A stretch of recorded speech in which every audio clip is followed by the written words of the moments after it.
Старт сразу двух проектов. В Чувашском госуниверситете заработала акселерационная программа поддержки проектных команд «Стартап. Начало».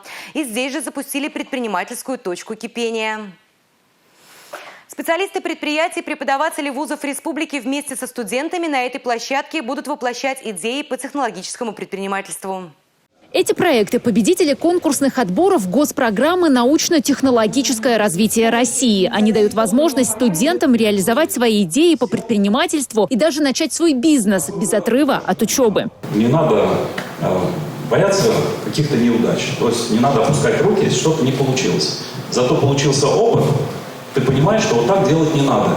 Поверьте, это очень важно. Фонд содействия инновациям с 2022 года оказывает грантовую поддержку по программе «Студенческий стартап». Начинающие бизнесмены могут получить до 1 миллиона рублей. И запрос наших предприятий, и крупных, и средних, может быть, начинающих предпринимателей, именно в идеях.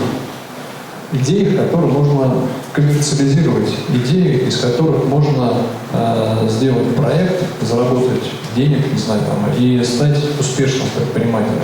Вот платформа университетского технологического предпринимательства такую возможность дает.